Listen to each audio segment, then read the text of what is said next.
introducing us to our training for today, and we'll be also introducing our speakers for today. Ms. Mia? Thank you, Kim, and welcome everyone. And thank you again for the opportunity to be in the episode 3 of nutrition series of Taskif in partnership with PepsiCo. So basically, I mean, today our first session is about how to cut down sugar during Corona time. During this unusual time where all our lifestyle, eating habits, sports routine, our ways of living has changed tremendously and basically impacted our health and well-being. And so basically what you will get out of this session today is to see how you can improve your diet overall, and how you can also enjoy your sweet food in a healthy and guilt-free manner. So without further ado, with me today, I have Farah Hello. Farah Hello, she's a registered dietitian specialized in integrative and functional nutrition. She works at the Shiran Clinic in Dubai and teaches nutrition at Zayed University. Farah has also worked in corporate health and wellness, where she continues to provide nutrition consultancy to several entities, including companies and media. Farah, thank you for joining today. Also with me, Rasha Abu Leila. Rasha, she has her food blog on Instagram under The Recipe by Rasha, if you want to follow her. Basically, her philosophy is about guiding her followers to a unique home cooking using healthy and fresh ingredients, and with a twist in every single recipe. And she participates as well in various nutrition and cooking workshops. So as well, thank you for joining Rasha today. So please feel free throughout the session to make comments and submit your questions in the Q&A box, and we will address them at the end of the session. Also, for anyone who will not be able to join our session live, this will be recorded and it will be posted on Taskif website. So I would like to start by sharing one study that was conducted just in April and issued recently, just a month ago. Basically, it's a study that looked at the UAE residents, what was the impact of the lockdown on their health and well-being. And basically, it tracked and looked at whether there are any changes in their weight, in their behavior, and all other lifestyle. So for me, I thought this is a very interesting study to start with, and I will be sharing right now just my screen.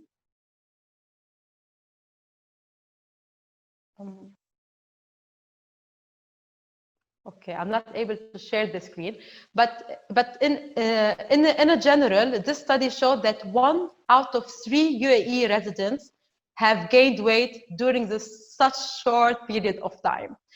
And this is really shocking to see the impact of lockdown and restriction in your lifestyle on your weight. And among the factors that contributed to that is, of course, some factors that we somehow all relate to. So around 40%, they stopped totally any physical activity.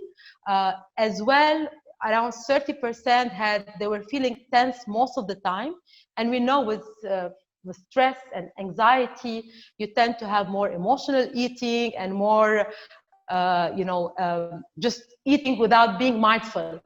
And along with that, there was also increase in the number of meals we eat during the day. So there was a significant increase in the number of people who have more than 5 meals and more than 5 meals per day. So these are just some of the impact of the lockdown and the COVID-19 on the UAE residents, and I'm sure the potential similar results may be across the different GCC region and even around the world.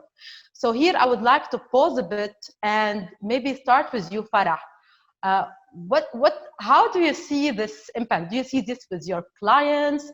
Do you think this is a real concern and that major or urgent actions needs to be taken to address that issue?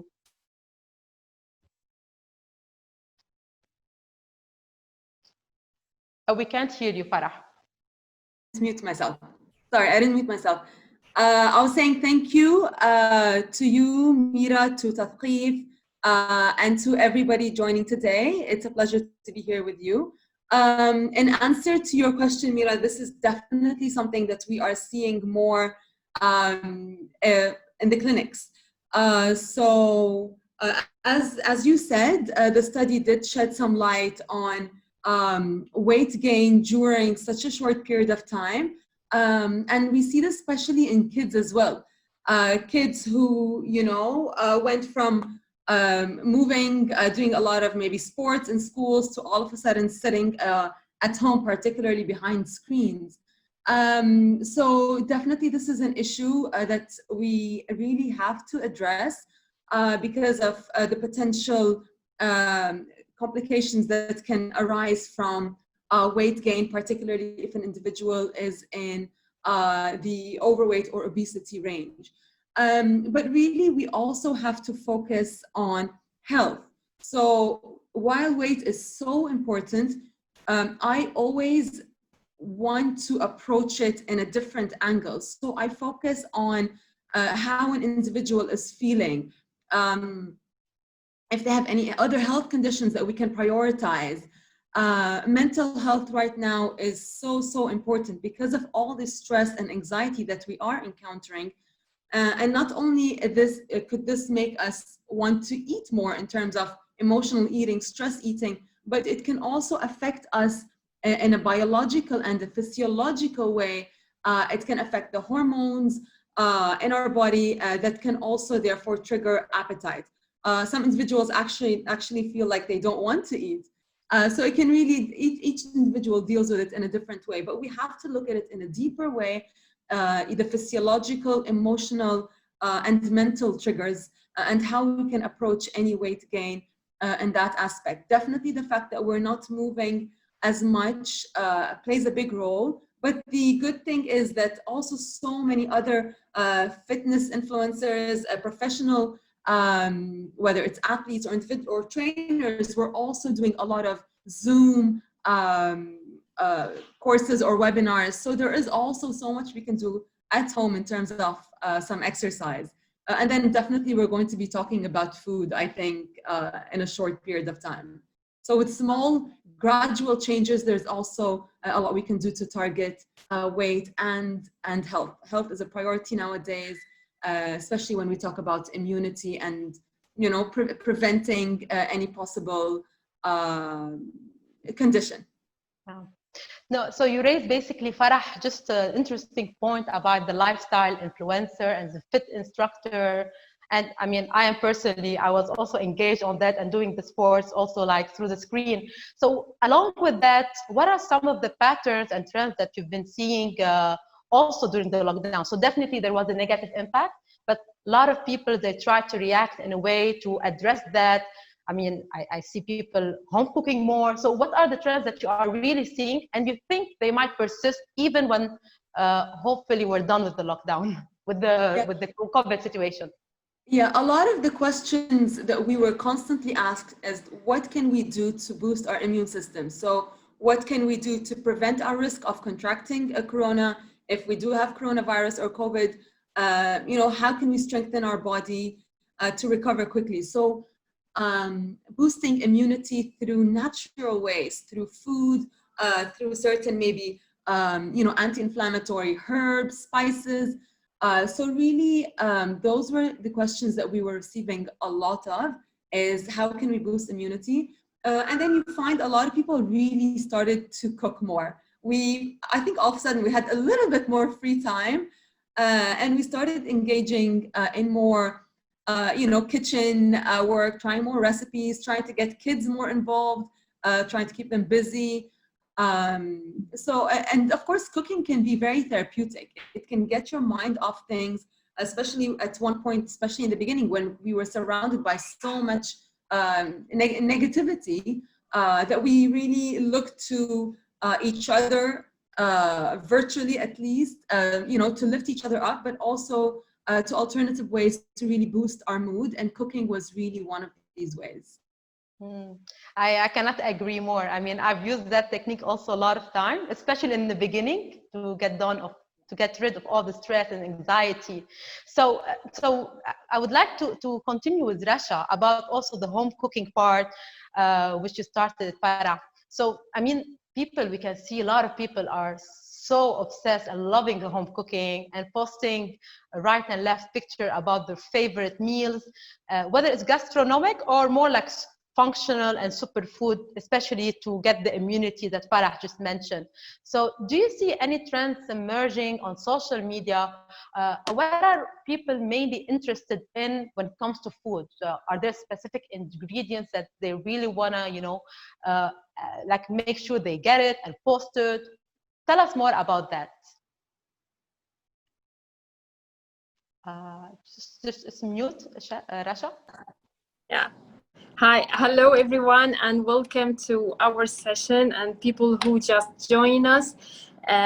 Okay, first, eating habits and lifestyle have been changed during the COVID-19 situation and the lockdown. COVID-19 has ruined our daily and fitness routine. So yeah, there is a shift happened in the trend on the social media. Instead of featuring fashion, makeup tutorials, hairstyling for a lot of bloggers, now they're started to cook, bake, and share their favorite meals, favorite dishes, and give also tips.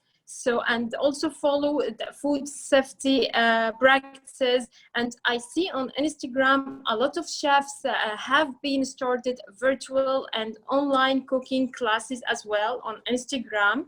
And a lot of people feature their home workout exercises. Yeah, we can divide the COVID-19 impact into two groups. Group A, people who consume or interested in more vitamin C products, fruits, vegetables high in vitamin C to boost their immunity, as mentioned by Farah. They buy citrus fruits, orange, lemon. They put a lot of ginger, garlic, and kale, broccoli, all this food high in minerals, zinc, and vitamin C as well. And there is, of course, a shift towards the vegan and organic food as well to boost the immune system. And Group B, طبعا people who falls into the food trap, eat and have unhealthy snacks, junk food, like desserts high in sugar. So to express the stress that they have in these days. So according, as you said, to the UAE study, there is 1 in 3 UAE residents gained weight since the lockdown. So that's it. Yeah, no, this is very interesting. But because actually going back to the study, other than the 1/3 who gained weight, there were also 20% who lost weight. And I think these people fall in the category of the first one, where you mentioned they were becoming very like really into healthy food, functional food, maybe which they've never been before that much or to that extent because they had time. So it's interesting to see these different group. Farah, did you have any comment on that? Yes, I definitely agree. I love all the list of foods that you just mentioned, Rasha, all the ginger and the turmeric, and it's very true. I think the fact that we just wanted to experiment more in the kitchen, and we especially, if kids are around, you wanted them to eat healthy, and what was nice is just everyone sort of, just the unity of people, even though we weren't there together. There was a lot of communication, new ways that we communicated to really share, whether it's recipes, whether it's how we're feeling, whether it's health-related tips. So it's really, I think, really nice how conscious we became to what we are consuming every day. Totally. And Rasha, I mean, in your way of cooking, I mean, and your way what you post, did that change pre-corona and post-corona? So what have you been focusing mainly on when you start, sharing with your followers, and what type of message, or if you want, recommendation are you sending it across? Yeah, for me, the home cooking is my passion. It's my world. It's my favorite thing that I ever do here in Dubai. So for me, I consider the culinary or the cooking is an art. In this situation, I didn't change the much way of working or the type of food that I share with my followers, because I cook with fresh fruits, fresh vegetables are in season. I use a lot of spices like turmeric, nutmeg, cinnamon, to immune cumin, to immune to boost the immunity, and as well there's كمان a lot of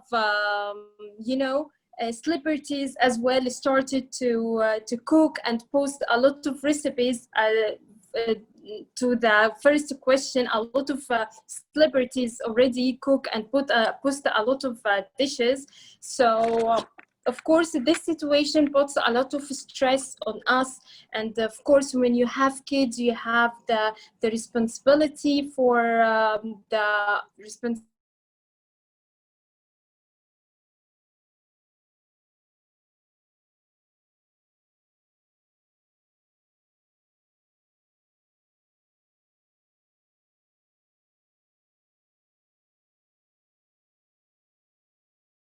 post the benefits of fruits, vegetables, and the benefits, the nutrients of what we eat. That's it. Which is the sustainable way. So I think then your message is consistent, whether there is like unusual situation now, or there is not. Basically, you have one message to send across to your followers. Yes, exactly. So going back to you, Farah, and going back to, the study that we mentioned about the impact on us and on different people around us. So, and seeing the impact on, as you mentioned, not just on weight, it's the whole well-being and mental health, which is crucial at this time. So what are some of the overall general tips, recommendations you would give to our audience today? To if you want to avoid falling into that trap, if they're still consistent, or if to reverse, the situation that they are in right now. Yeah, I think from a mental or emotional aspect, it's to really empower ourselves with the right knowledge. I think we each approach certain situations in different ways, but I think with all the mixed messages and all the mixed media that we're getting, it's really important that we filter, what's a fact from fiction, or what's true and what's not true. And if we're the type that really gets stressed out and feels very anxious very quickly, then finding ways to really help. So things like journaling, even doing home workouts, cooking, certain artwork. So there are different ways that we can really improve our mental health, so that we can approach all of this better, and staying connected to family members who are not living with us. At one point the visitations were really limited, so staying connected, social connections is really, really important.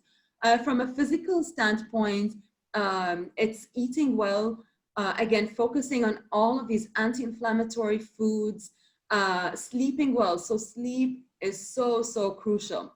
So it's not enough just to sleep, for 6 or 7 hours. We need to sleep also at the correct time. So to go to bed, by 11, let's say 10, 11, and to wake up, around 7 or 8. So it's that circadian rhythm that we really need to establish, because sleep can really negatively affect our immune system. And ultimately, right now, we really want to focus on immunity. So through eating well, sleeping well, some form of movement, whether we can do a little bit of cardio, some mindfulness, or yoga, Pilates. Again, like I said, sleeping well, and ultimately, we need to target all of those to support our immunity. And we can't emphasize enough how important addressing stress and anxiety and fear is when we speak about health and immunity, because it's all, like I mentioned, it's affecting our hormones, the physiology, the neurotransmitters. It's affecting us internally, and therefore, affecting the immune system and our health. So looking at all of those, I think, is really, really important. Yeah, I totally agree. I mean, especially when it comes to controlling the anxiety and stress, because we see already a lot of influence even on the poor sleeping habits and the anxieties. I mean, we see it around us because, again, of the disturbance of the working, of the way we work. Just to also back, other than the sleeping and everything related to the immunity and the well-being, can you also give more details or practical tips when it comes also to the diet part? So along with let's dig into a little bit more information regarding diet. Definitely, and this is the topic we're focusing on today, sugar. So sugar is really, really important, and also when we talk about immunity, because there is research there to show that when we eat a meal that's high in sugar, particularly refined sugar, that this can reduce our white blood cells, which fight off infections. These can be reduced within the first hour after the meal, and the low amounts or levels of white blood cells can remain low for 5 hours after the meal. So this just shows, after one high sugar meal, the impact that it can have on our white blood cells and immune levels. So sugar is something we really need to focus on. Cut down on sugars. If we use refined sugars, trying to find better alternatives, because again, with COVID, we have been cooking more, and a lot of what we've been eating or trying out include desserts. So it's making those shifts from refined sugars to better, more natural alternatives. So cutting down on sugar, and then increasing our intake of colorful foods, fruits, vegetables, all the greens, the yellows, the reds, the oranges. So all of these antioxidant rich foods that have anti-inflammatory properties, experimenting with herbs and spices, whether they boost immunity or are just great for overall health, like thyme, oregano, again, cinnamon, ginger, turmeric. So really focusing more on healthy fats as well, like nuts, seeds. So really increasing our intake of those foods while focusing on reducing our intake of anything that's fried, anything with the unhealthy fats, particularly, to a large amount, vegetable oils, but also sugar, which is, again, what the highlight of our talk today. Yeah. No, these are great, overall tips. And to talk a bit more about sugar, as you know, in our region, we do tend to have sweet tooth. We like to eat dessert, and our sweetness level is a bit high compared to maybe some other European country or other regions.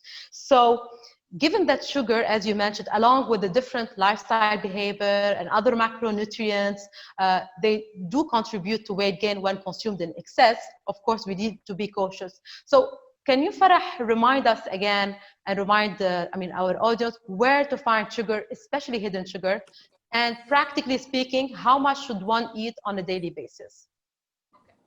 So I've got a slide that I'm going to share. It's important to keep in mind that sugar, there are so many different types of sugars. Okay, so we have the natural sugars, where we find, of course, in, let's say, dairy foods, the lactose in dairy foods, fructose, the regular, let's say, sugars that we find natural in fruits, for instance. But then there are the artificial types of sweeteners or sugars, sugar alcohols, And then also other natural sugars like honey, maple syrup, stevia, monk fruit. So all of those as well that are considered sugar-based sources. Now, how much we need? Well, according to, let's say, the American Heart Association, women need about, well, they don't, I'm not going to say need, okay? So, because we don't really need the sugars, but women should limit their intake to about 6 teaspoons, while men should limit their intake to about 9 teaspoons of, this is added sugars, okay? This is still quite a bit, okay? Because when we talk about sugar, it's not, weight is not our only concern. It's the insulin resistance. It's, you know, what the sugars are doing to our cells. So weight is definitely one of our concerns, but so many other health-related consequences of sugar. So let me share a slide.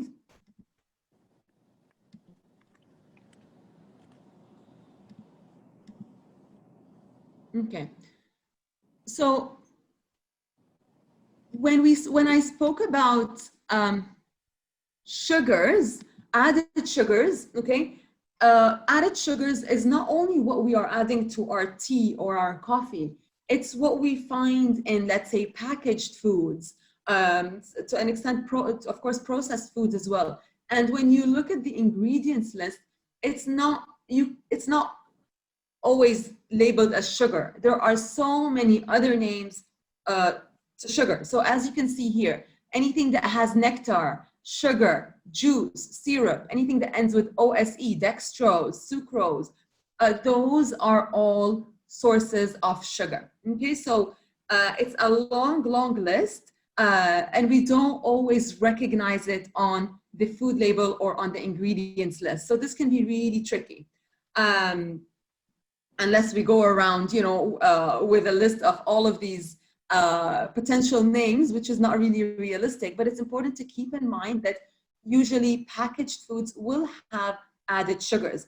So all of this is going to contribute to how much we are consuming per day. So the more processed foods, packaged foods that we do consume, we are likely taking in more added sugars.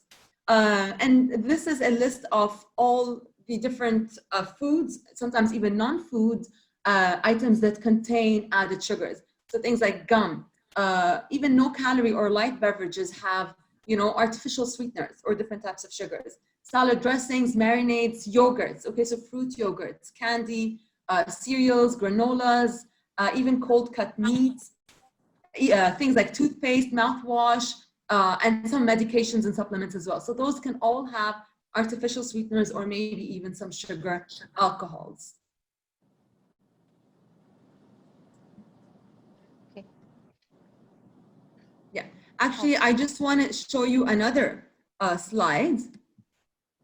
Okay, so if you look over here, these are all approximate numbers, approximate amounts. So if you compare even things like orange juice, which, you know, sometimes we give to kids, this is full of sugar. And all of these can stimulate a quick and sudden spike in insulin levels over time. When our insulin levels are constantly being stimulated and there's constant spikes, the cells eventually develop insulin resistance. They stop responding to insulin. And this is where we see some problems occurring, like prediabetes, diabetes, metabolic syndrome, and so many other conditions. So, for example, you know, even something like coconut water, a cup, 8 ounces or a cup has about the equivalent of 2 teaspoons. Those small, those spoons are 1 small teaspoon, okay? But it adds up, okay? So if you're having iced tea, maybe a child is having, you know, chocolate milk for breakfast, orange juice for lunch, and then maybe we've made a smoothie with some coconut water. This is all adding up, okay? So this is the sugar content in beverages. And over here, I've just chosen a couple of foods just to show you that hidden sugars it's everywhere. So ketchup, just 1 tablespoon is equivalent to about a teaspoon of sugar, okay? And usually, you know, we just pile on the ketchup.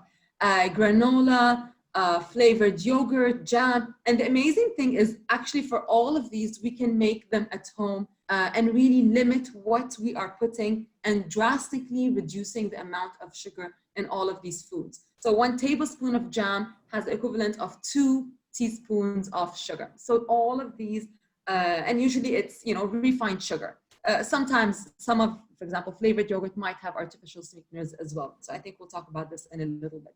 So these are all foods with sugar, and they're contributing to how much we are consuming on a day-to-day basis. Okay. Thank you, Farah.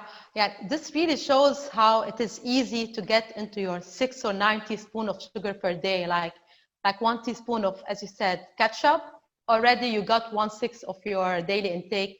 And this shows also like how it is challenging for people to get used to non-sweet taste, because this is something we were raised to with the sweet tooth. We were raised with we're used with the family to have certain dishes that are very sweet, and then when we grow up, it just becomes more and more difficult. So building on that point, I mean, we know as well that for decades, sugar has been considered the culprit of the obesity that we are seeing today, not only in our region, but as a global pandemic. And the focus or the approach that was taken was always to focus on that single ingredient rather than taking a holistic approach, which includes the totality of the diet, as well as the physical activity and mental health, as you mentioned. But at the same time, we do tend to see always like communication that stop sugar, reduce sugar. But it's difficult for us to know then what is the alternative.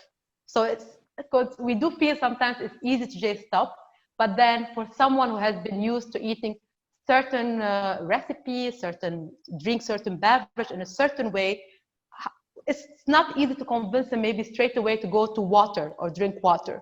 So what is your intake first on that? And what are your recommendations and tips that you think we should include in our daily diet so that we can still enjoy food or drinks, but at the same time do it in a more healthy and sustainable way? So you did mention, Mira, that sugar has really been, you know, the target of our health issues and all these epidemics and the obesity epidemic that we see. I mean, sugar definitely has a big role to play. And the fact that it can increase the risk of, it can cause inflammation, all of these conditions, we have to target it. And there's always alternatives. So to everything, we always, rather than saying stop and avoid, you know, we have to empower individuals and provide awareness and the knowledge that, okay, what can we consume instead? So there are alternatives, but even these alternatives, we want to limit how much we consume. And it's sugar, I mean, the taste of sweetness it's something that we get accustomed to. So it can take time for, you know, our taste buds to get accustomed to different forms of sugar, but also to less sugar. So it might be a struggle in the beginning, but it's what we are getting our body used to. Okay, so alternatives are always important to provide, and we have to give realistic messages, especially when we want individuals to cut down on something that's become so part of our food. Now, in terms of what types of alternatives, there are different groups of sugar alternatives. So we have, let's say, the artificial sweeteners, we have the sugar alcohols, and then again, we have the natural sweeteners. So artificial sweeteners, many individuals add those, for example, to their coffee, to their tea, to their baking. So things like sucralose, aspartame. So those tend to be the most common. Now, look, to all of these, there are pros and cons. Okay, so there are the good and the bad. Now, usually, again, even those artificial sweeteners, I think one of the main reasons why they gain popularity is because they have 0 calories. But I would like to move away from the calorie mentality. Okay, so it's something can be very low in calories, but great for the body. Something can be very high in calories, but can also be very good for the body. Okay, so a calorie, for example, let's say nuts, avocados, just to divert a little bit from sugar. So let's move away from the calorie mentality. Now, in terms of artificial sweeteners, they are definitely a better alternative to the refined sugar, Now, some of the cons, for example, is that they can still cause what we call a cephalic insulin release. So, you know, it can still get the taste buds accustomed to a sweet taste, particularly the fact that they are so much sweeter than sugar. We usually we would only add a very small amount of artificial sweetener, and that's enough to make it, you know, to make whatever we're having pretty sweet. But it can still stimulate, you know, those receptors, the tongue receptors, and send signals to the brain. So they could possibly affect, you know, the balance of insulin, glucose, IGF, so certain hormones, basically, not to speak too much science. So they can also bind to what we call certain endocrine receptors, and therefore affect, you know, certain hormones.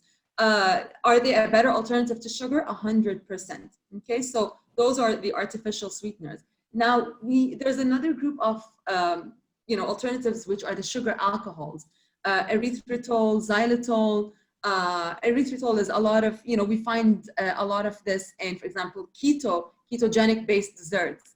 So those occur naturally in fruits, but then they are taken and then processed and refined to make sugar alcohols. Now, sugar alcohols don't have that effect on, let's say, blood sugar levels and insulin levels. So that's a positive. They do have a little bit of calories, but, you know, not so much compared to refined sugar. But for some individuals, they can cause some digestive, let's say, symptoms like gas, constipation, gas, diarrhea, bloating. So some individuals can really react to those. So those are the sugar alcohols like erythritol. Maybe Farah, we can tell the people, where do they usually find sugar alcohol? Like, what are the most common foods that they found sugar alcohol, so that it's easy for people to know what are they? Yeah, sugar. Look, anything usually sugar alcohols are anything that sugars that end with OL. So xylitol, erythritol, sorbitol. Now those you can also find in sometimes baked goods. You can find them in you know, sometimes certain beverages. Sometimes even, like I mentioned, yogurts. So but to distinguish them, they end with OL. Okay, so sugar alcohols, they don't contain any alcohol, by the way. So they are just sugar alternatives.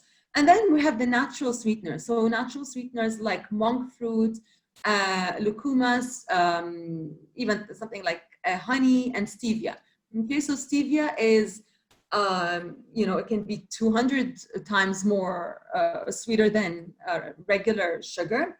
And it contains what we call certain glucosides. Now, in terms of natural sweeteners, they can also have some health benefits. Okay, so whereas the others don't necessarily have some vitamins and minerals, with natural sweeteners like honey, even stevia, they can have certain compounds. They can have a minimal, let's say, amount of vitamins, minerals, but certain compounds that are anti-inflammatory and have antioxidant properties.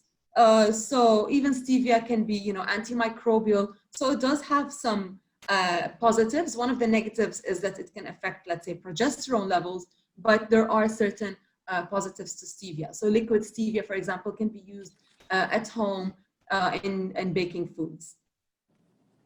No, these are all, I mean, in this way, we can see that there are different ways to still enjoy sweet food without having to go with the refined sugar. So what you just mentioned or shared, Farah, I mean, these are all great examples to incorporate into our diet, whether it is the natural sweetener, the artificial sweetener, or just the fruits and the spices, like you mentioned.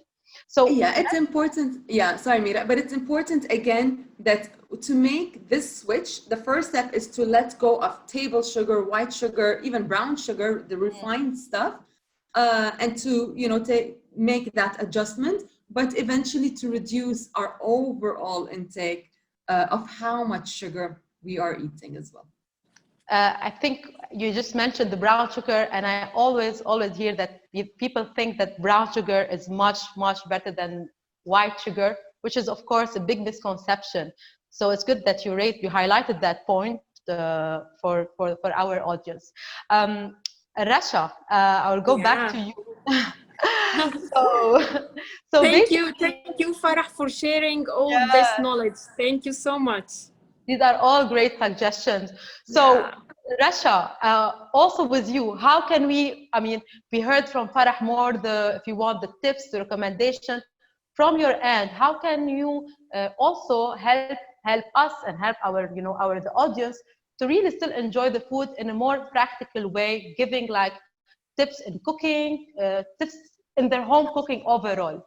So it's really great to share your perspective and that, please. Yeah, well, we are as human beings, we are designed to eat and love eating sweets, treats from time to time. And this is so tricky. So maybe my advice will be my advice to cut down and avoid sugar as much as we can. And when we follow recipes, we should cut down the sugar intake in the recipe.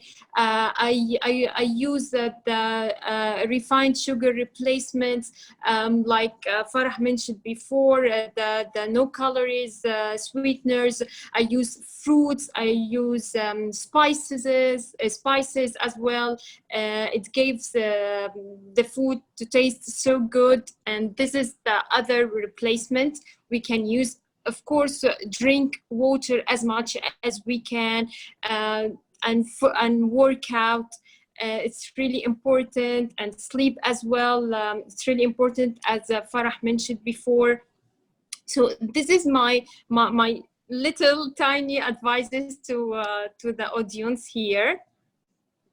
Amira, can I just address one of the questions since we're just talking about stevia? Sure. So someone made a great point that it's not considered a natural sweetener anymore. Actually, if we look at the pure form of all of these natural sweeteners, the pure form should ideally be natural, but nowadays a lot of it's processed. So even honey. So if you know the liquidy type of honey, this is also processed. So all of these, whether it's stevia, whether it's monk fruit, honey, there are the processed forms that tend to not be natural anymore, and therefore not as good to use. But then if we look at the pure form, let's say, for example, raw honey, the raw or the proper unprocessed stevia, then they would be considered as natural sweeteners. Okay, so it really depends on the product, the manufacturer, and how processed they are. Thank you, Farah. So back to you, Rasha. So I know that you will be sharing with us few recipes or like yeah. Yes. We're looking forward to see what you will be sharing. Yeah, that's my favorite part, of course. Yes. So I will just change the angle here. So today I will be making two recipes. Okay, it's very easy and very simple. So it's chia pudding and sparkling lemon iced tea. It's super easy and yummy, and it has a lot of benefits and nutrients as well to boost our immunity. So I will start with the chia pudding. I have here 3 tablespoons chia seeds, and I choose chia seeds because it's high in fibers, omega-3, protein, and if you want to lose weight, it could be very helpful. So I will add a half or maybe 125 milli of coconut milk. It's unsweetened milk. So I will add it here. And I will whisk to combine. And I use here the cinnamon powder as the replacement for the sugar today. So, and we'll give it a nice mix. And I will set aside for like 5 minutes, or you can put it in the fridge overnight. It will be amazing if you put it overnight in the fridge. So I will set aside, and I will start with the sparkling iced tea. I prepared here before the black tea. It's just water in a saucepan, bring it to a boil, put the tea bag and remove it after set aside for 5 minutes and remove the tea bag. So I will make now the black tea syrup. So I will put vanilla extract and the lemon juice. And I will whisk, and I'm gonna add as well the sweetener. I can find the, can I have the sweetener please? The no color sweeteners. I will add it now and whisk. So this is the replacement of sugar intake. No calories, no calories sweetener. So I will pour here in my jar the black tea syrup,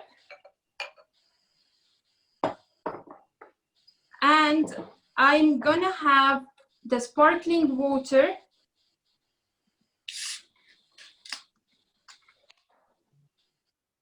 Here, I'm gonna add the sparkling water.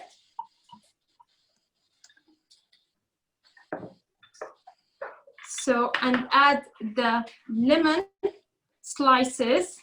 And here's, we have the sugar, no calories sweetener, just in time.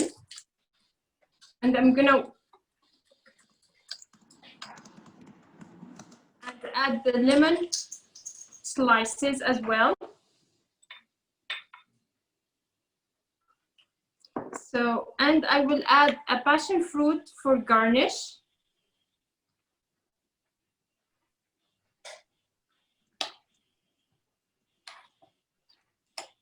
Fresh passion fruit.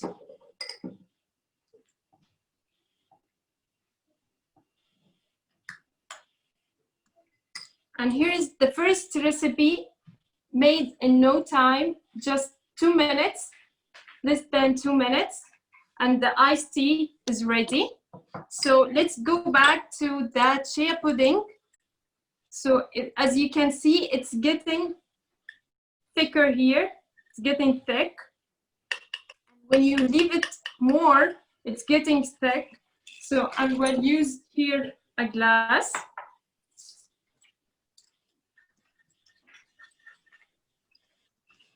And I will put it here. And I have here as well banana, ripe banana. I will mash the ripe banana with the fork. You know, banana high in potassium. It's very, very, very important to have banana every day, 1 banana every day. So I'm gonna mash very well with the fork. And I will mix it with the chia pudding.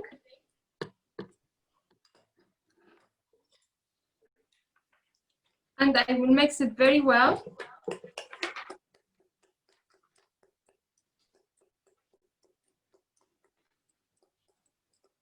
You can have it for breakfast. You can have it at a snack during the day. It's very, very, very healthy and easy to make. So I'm gonna add mango, high in vitamin C as well. So I will put mango chunks here. And I will garnish with coconut flakes.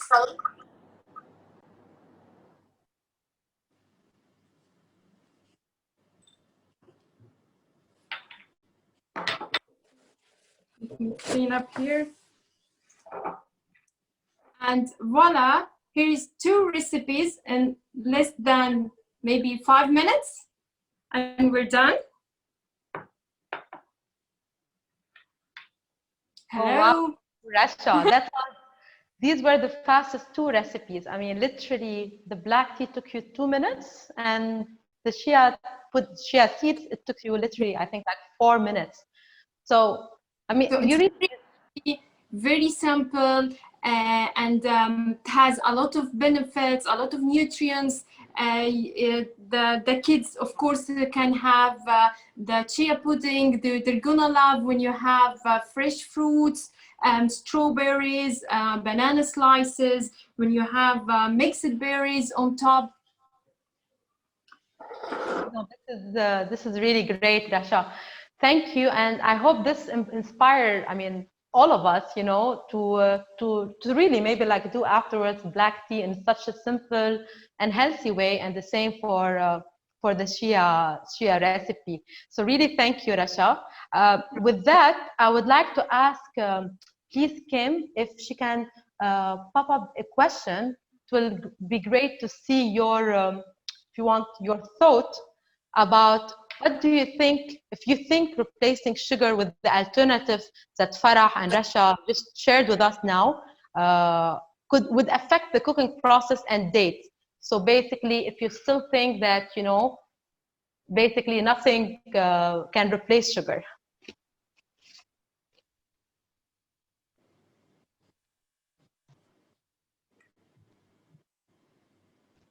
No, 1 second.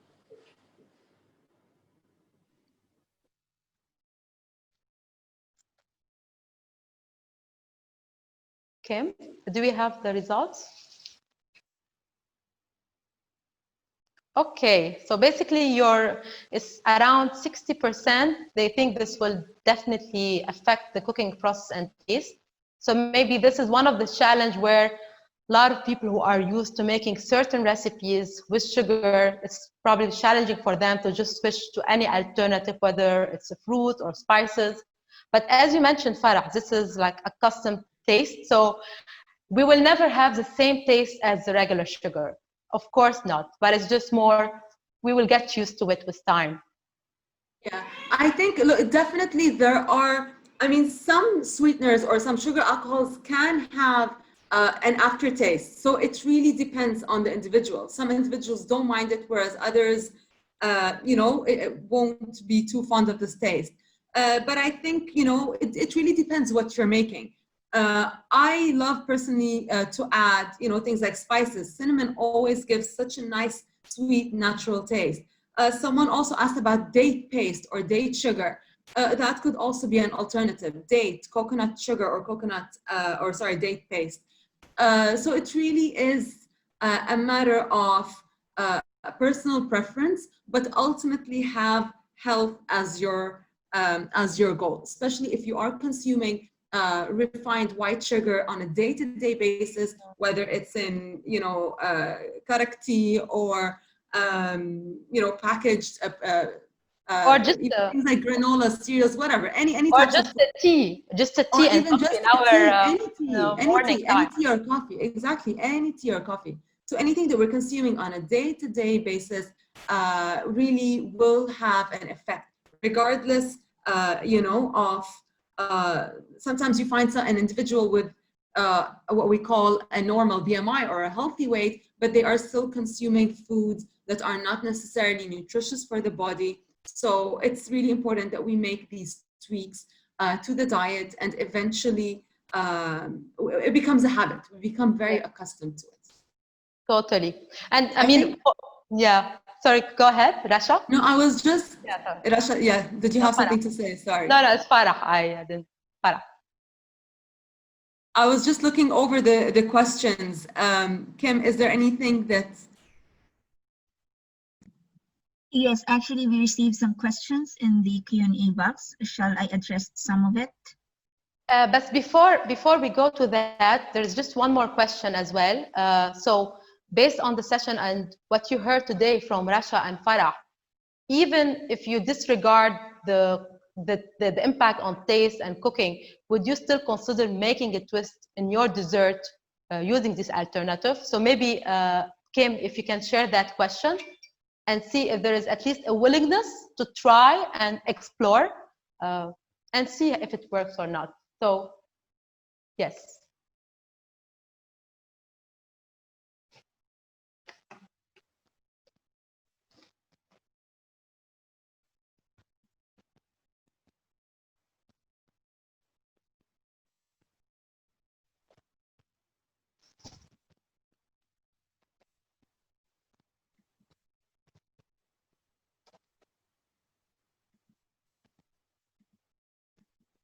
Okay, so we have great results. I mean, we have around 90% of you are willing at least to try and explore and see what works, because at the end, there are different options. There are the natural sweetener, there are the artificial, there are just the spices. So I think everyone, maybe one ingredient can work with him more than another.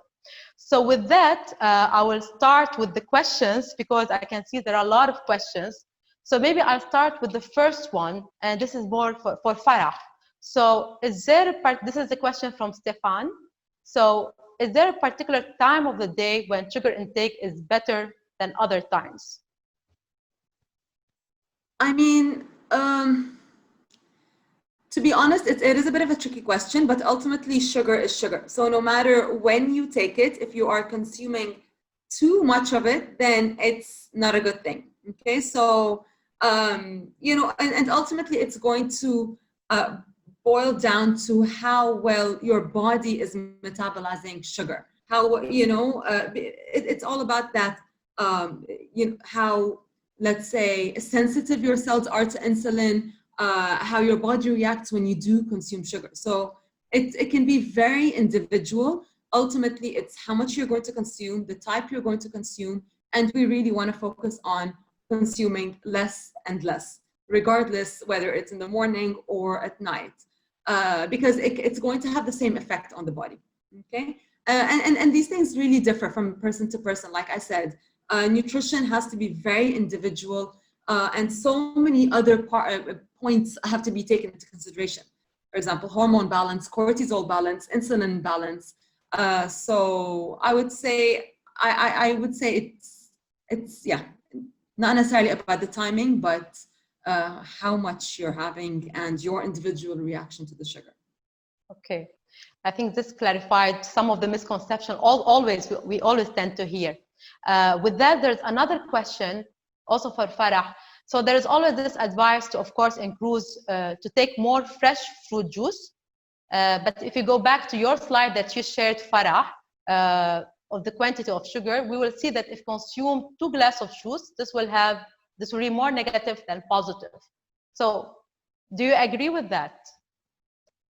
Honestly, I don't like fruit juice. We try and move away from fruit juice. If you're having a smoothie with nuts, seeds, green leafy vegetables, some almond milk, whatever, avocado, it's good. A smoothie is fine because you can pack in so much nutrition in that drink.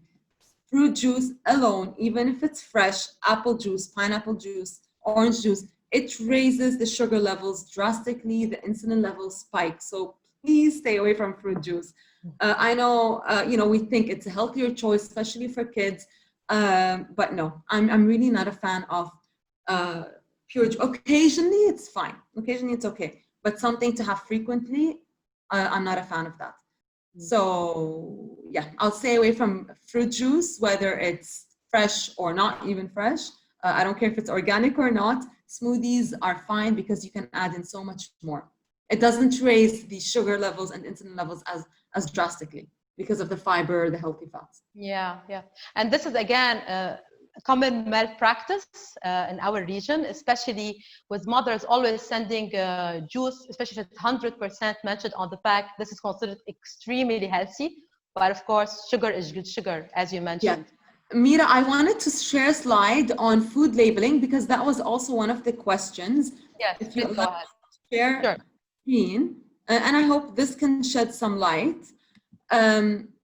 When it comes, like I said, always look at the ingredients list. If you find sugar or any of its forms in the first 5 ingredients, please let go of it. Okay, so because ingredients are always listed by weight. So whatever's first, it means that in this food item or beverage item, that so it includes most of, you know, by weight, most of that ingredient. So it's always listed by weight from most to least.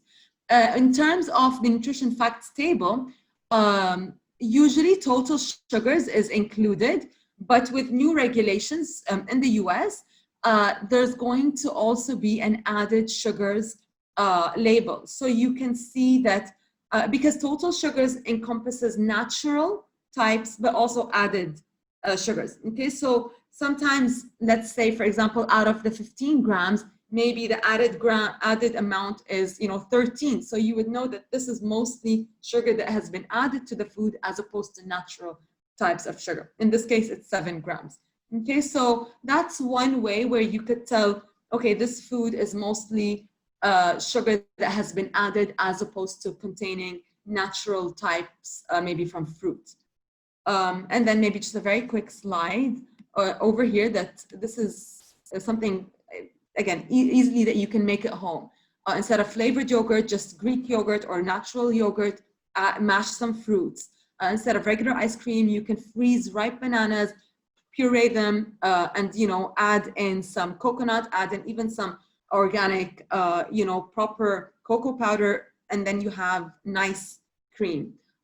Jam, you can make a chia jam. Literally, all you have to do is cook some berries, add chia, and you're done. And then iced tea, as Chef Rasha mentioned, it's also something you can easily make at home with some changes. So this is my last slide that I wanted to share. Great. Just to before I go to Chef Rasha, there is also a recurrent question where we always find some sugar in the row on the shelf saying raw. So there's also this I don't know, you have to tell me.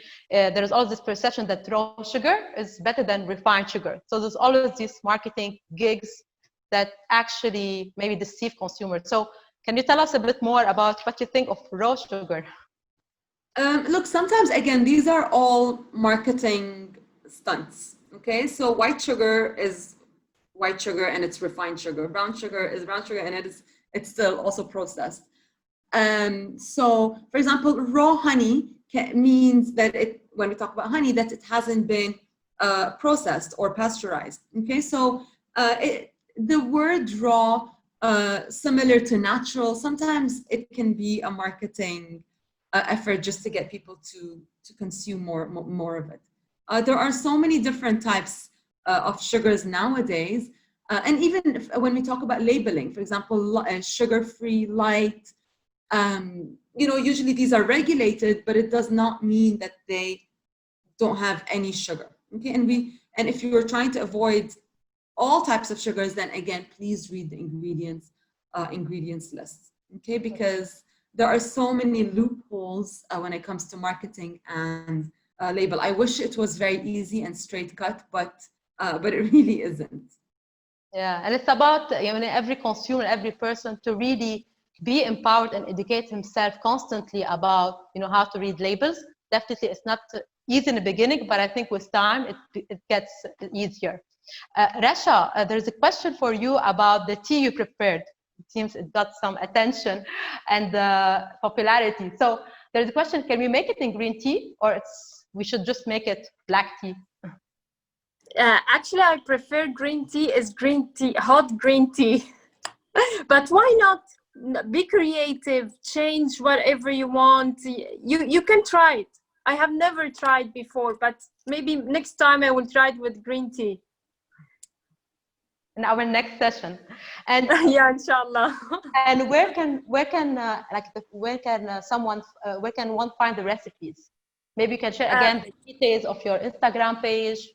Yeah, I will post it today, the full recipes, and you can find a lot of recipes for chia pudding, because we love breakfast with chia pudding. You can have different recipes on chia pudding in my Instagram, and there is a lot of smoothies on my blog with healthy ingredients, and yeah, you can take a look on my account, and I will share it today.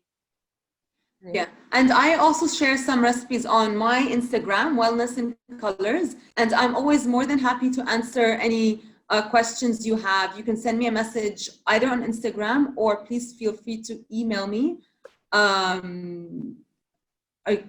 type in my email on the chat so that everyone can have access to it. And maybe also Rasha, you can do the same as well. Yes, sure, yeah. I will. And Farah, just last question before we close. What about homemade date syrup? Is it better than sugar? Dates still count as sugar, okay? So date syrup, date sugar is still sugar. Is it better than refined sugars? Definitely it is. But again, it's all about the frequency. How often are we using it? If we're using it, you know, in baking, Yeah, balance. if we're baking every now and then it's a better alternative. Okay, but yeah, not something that we want to use on a day-to-day basis. Any sugars. We really want to try and cut down on sugar. Yeah, I agree. And just this is really the last question. Which artificial sweetener is the best, or you think is better than others? Who is this for? This is from Ren. Oh, is it for me? Is this the question for me? Yeah, yeah. I was hoping it's not for me. Look, honestly, I can't say what's the best. Like I said, there are positives and negatives to all of them. Yeah, I really can't.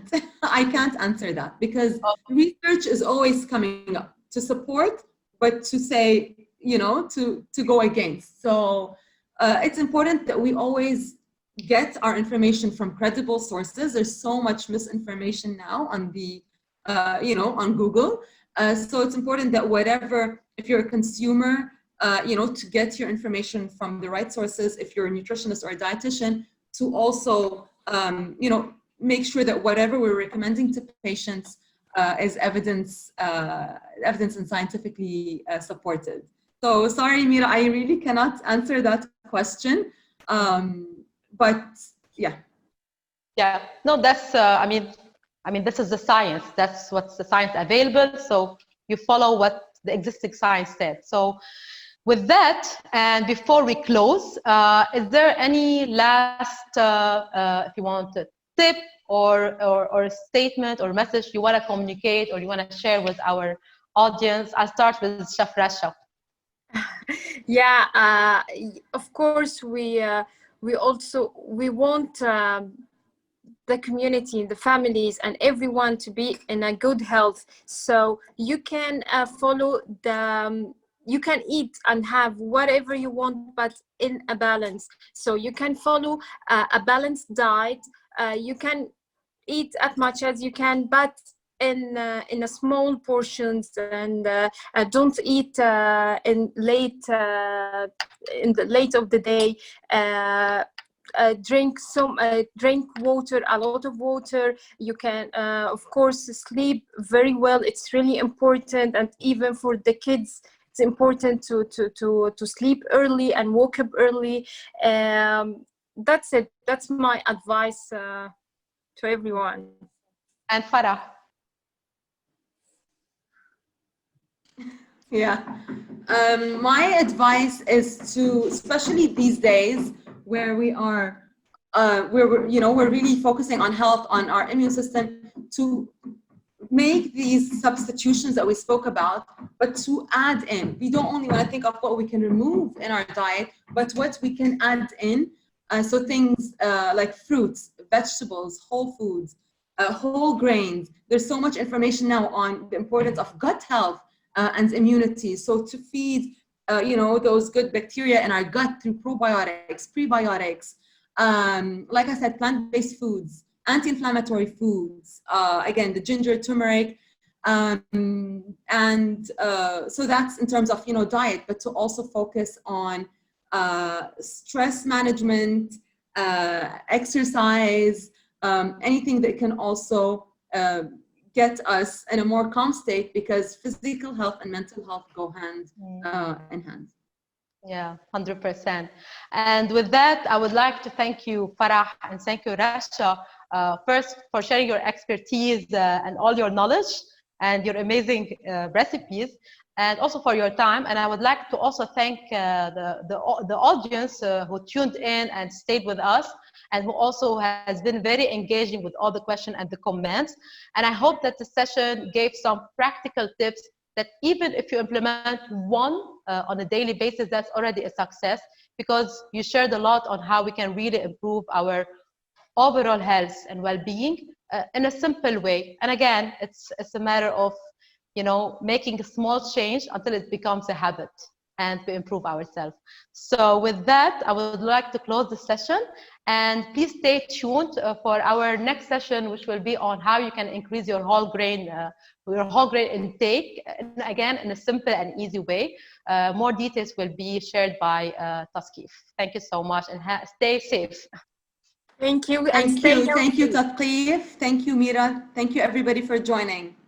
Thank you so much. Thank you, everyone. Thank you, Mira. Thank you, Taskif. Shafra. Thank you, Farah, for this information. Bye-bye. Thank you so much. Stay safe, everybody. All the best. Take care. Take care. Yeah, stay healthy. Bye. Bye.